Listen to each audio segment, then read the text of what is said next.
రామరాజ్యం పేరుతో ఒక YouTube channel పెట్టి రెండు తెలుగు రాష్ట్రాల్లోనూ కూడా హిందుత్వం అనే ఒక ఎజెండాతో హిందుత్వంలో తీవ్రవాదాన్ని ఉసిగొల్పిన వీర రాఘవరెడ్డి ఎవరైతే ఉన్నారో తూర్పుగోదావరి జిల్లా అనపర్తికి చెందిన వీర రాఘవరెడ్డి దాదాపు కొన్ని సంవత్సరాలుగా కూడా తన యూట్యూబ్కి సంబంధించి ఒక అకౌంట్లో కొన్ని వీడియోస్ చేస్తూ దాదాపు హిందుత్వంలో ఒక తీవ్రవాదాన్ని అయితే రేకెత్తించాడనే చెప్పాలి.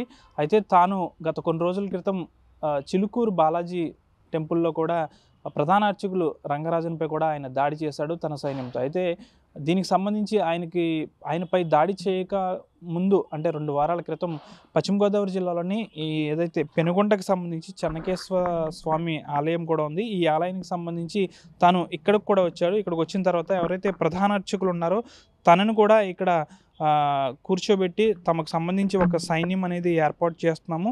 దానికి సంబంధించి కొంతమంది యువకులను మాకు మీరు పంపించాలంటూ కూడా ఆయన ఇక్కడ ఎవరైతే ప్రధాన అర్చకులు ఈ ఆలయానికి సంబంధించి ప్రధాన అర్చకులు ఉన్నారో తనపై కూడా ఇక్కడ కూర్చోబెట్టి మాట్లాడారు. అయితే తమ సైన్యానికి సంబంధించి కొంత జీతం కూడా నెల నెలా మేము ఇస్తాము. మీ ఆలయంలో చాలా రోజుల నుంచి మీరు ఇక్కడ పనిచేస్తున్నారు కాబట్టి దాదాపు కొంతమంది యువకులను మీరు ప్రోత్సహించి నా వైపు పంపించాలంటూ కూడా ఈ ఆలయానికి సంబంధించి ప్రధాన అర్చకులు ఎవరైతే ఉన్నారో తనను కాస్త బెదిరించి మాట్లాడినట్టు కూడా మనకు తెలుస్తుంది. దీనికి సంబంధించి వీర రాఘవరెడ్డి ఎవరైతే ఉన్నారో తాను ఈ సంవత్సరం గత నెల జనవరి 24వ తేదీన తణుకులో సమావేశమయ్యారు. అయితే తనకు సంబంధించి ఒక సైన్యాన్ని కూడా దాదాపు ఆయన దగ్గర పనిచేస్తున్నారు. దాదాపు 23 మంది నుంచి వరకు కూడా ఆయన వద్ద ఉన్నారు. కాబట్టి దానిలో కొంతమంది 4 నుంచి 5 వరకు కూడా పశ్చిమ గోదావరి జిల్లా నుంచి వెళ్ళినట్లు మనకి సమాచారం ఉంది. అంతేకాకుండా తణుకులోని ఒక ప్రముఖ వ్యక్తి కూడా రంగరాజన్కు ఎవరైతే ఈ వీర రాఘవరెడ్డి ఉన్నారో తనకు సహాయం చేస్తున్నట్లు కూడా తెలుస్తుంది. అయితే దీనికి సంబంధించి 10వ తరగతి పాస్ అయ్యి ఉండాలి లేదా ఫెయిల్ అయిన అవ్వచ్చు, 20 సంవత్సరాలు పైబడి ఉండాలి, నెలకి 20,000 జీతం ఇస్తామంటూ కూడా ఆయన ఆ రిక్రూట్మెంట్లో చెప్పుకొచ్చిన పరిస్థితి. అంతేకాకుండా దాదాపు 5 కిలోమీటర్లు ఆగకుండా పరిగెట్టే సామర్థ్యం కూడా ఉండాలి. అలాంటి వాళ్ళని నా ఆర్మీలోకి నా సైన్యం రామరాజ్యం సైన్యంలోకి పంపించాలంటూ కూడా పలు ఆలయాలకు కూడా ఆయన వెళ్ళాడు. అయితే చిలుకూరి బాలాజీ టెంపుల్కి ఆయన వెళ్ళి అక్కడ రంగరాజన్పై ప్రధాన అర్చకులు ఆయనపై దాడి చేయడం, అంతేకాకుండా అంతకు ముందే ఈ ఆలయానికి వచ్చి ఇక్కడ కూడా ఆయన పలు డిమాండ్లు కూడా చేశాడు. ఈ ఆలయానికి సంబంధించి ప్రధాన అర్చకులు ఇప్పుడైతే ఆయన వేరే చోటికి వెళ్ళారు, ఆయన అందుబాటులో లేరు. ఆయన వద్దకు కూడా వచ్చి కాస్త బెదిరించి మాట్లాడినట్టు కూడా తెలుస్తుంది. మీరు ఈ గ్రామం నుంచి కనీసం ఒక 3 నుంచి 4 వరకు సైనికుల్ని నాతో పంపించాలి, వారికి సంబంధించి జీతభత్యాలు కూడా నేను ఇస్తానంటూ కూడా వీర రాఘవరెడ్డి ఇక్కడికి వచ్చి ఈ ప్రధాన అర్చకుల్ని భయపెట్టినట్లు కూడా తెలుస్తుంది. అయితే దీనికి సంబంధించి వీర రాఘవరెడ్డికి ఇదంతా ఎవరు సహకరిస్తున్నారు? పశ్చిమ గోదావరి జిల్లాలో జనవరి 24వ తేదీన తణుకులో ఆయన తన సైన్యంతో భేటీ అయ్యారు. అనంతరం కొన్ని ఆలయాలు కూడా ఆయన తిరిగారు. తర్వాత చిలుకూరు బాలాజీ స్వామి టెంపుల్కి కూడా ఆయన వెళ్ళిన పరిస్థితి. అయితే దీని అంతటికి సంబంధించి ప్రస్తుతం అయితే వీర రాఘవరెడ్డి ఎవరైతే ఉన్నారో తన పోలీసుల అదుపులో ఓచర్లెక్కిస్తున్న పరిస్థితి. అయినప్పటికీ కూడా ఆయనతో పనిచేస్తున్న కొంతమంది సైనికులు ఎవరైతే ఆయనతో ఉన్నారో వారందరూ కూడా కొంతమంది పెనుగొండతో పాటు పరిసర ప్రాంతాల నుంచి వెళ్ళినట్లయితే మనకు సమాచారం. అంతేకాకుండా తణుక్కు సంబంధించి ఒక ప్రముఖ వ్యక్తి కూడా అలా సపోర్ట్ కూడా వీర రాఘవరెడ్డికి అయితే ఉన్నట్లయితే తెలుస్తుంది. ప్రస్తుతానికి అయితే ఈ ఆలయానికి సంబంధించిన ప్రధాన అర్చకులను కూడా ఆయన భయపెట్టినట్లయితే మనకు తెలుస్తుంది. ప్రస్తుతం ఆలయ అర్చకులు ఆయన అందుబాటులో లేనప్పటికీ కూడా ఈ గ్రామం కూడా వీర రాఘవరెడ్డి వచ్చాడు, కొంతమందిని భయభ్రాంతులకు గురి చేశారు. అయితే హిందుత్వానికి సంబంధించి హిందూ మతాన్ని కాపాడేందుకు కొన్ని చాలానే సంస్థలు ఉన్నాయి. ఇటు ఆర్ఎస్ఎస్ కావచ్చు, బజరంగ దళ్ కావచ్చు, విహెచ్పి కావచ్చు, ఇలాంటి సంస్థలు కూడా ఉన్నాయి. అయినప్పటికీ కూడా వీర రాఘవరెడ్డి రామరాజ్యం అనే ఒక సైన్యాన్ని పెట్టి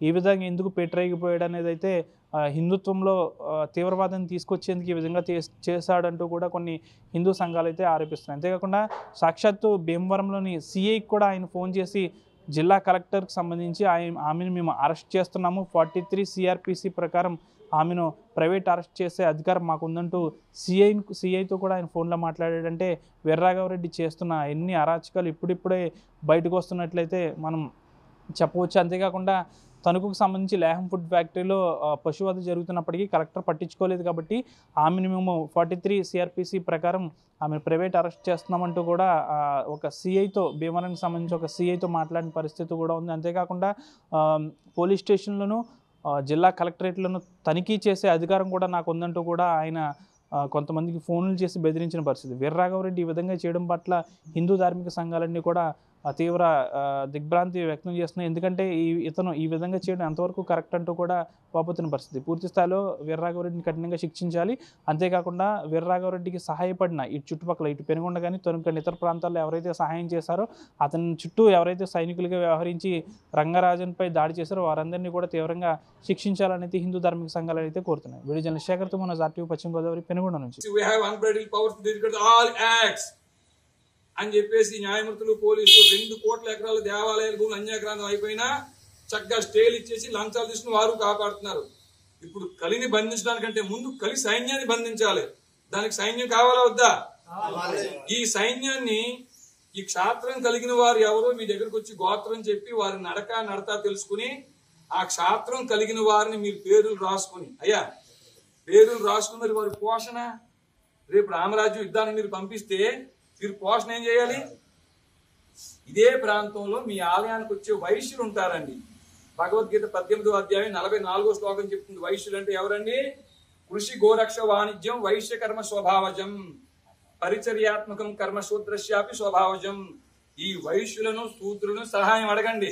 అయ్యా మేము క్షత్రియులను గుర్తించాం, మన ఆలయ ప్రాంగణంలో 2, 3, 4 క్షత్రియులు ఉన్నారు, మరి వారిని మేము సైన్యంలో రామరాజ్యం సైన్యానికి పంపిస్తే వారి కుటుంబ పోషణ ఇదిగో క్షత్రియులను పోషించే బాధ్యత వైశ్యులు శూద్రుల మీదే.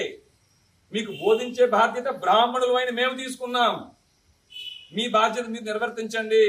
లేకపోతే ఆ పాకిస్తాన్ పరిస్థితి, బంగ్లాదేశ్ పరిస్థితి, కాశ్మీర్ పరిస్థితి అయ్యా. కాబట్టి ఈ కార్యం తమరు చేయగలరు స్వామి?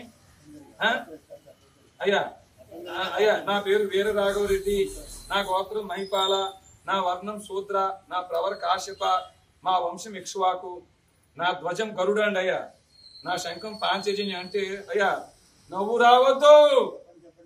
గరుడ ధ్వజం అంటే గుడ్డు ముక్క గాని, పాంచజన్యం అంటే నత్తగుల్ల కాదు. గరుడ ధ్వజం అంటే వివాద వికృత గాంధారమే గరుడ ధ్వజం. పంచమ ప్రకృతి స్వరమే పాంచజన్యం. ఏమిటండి?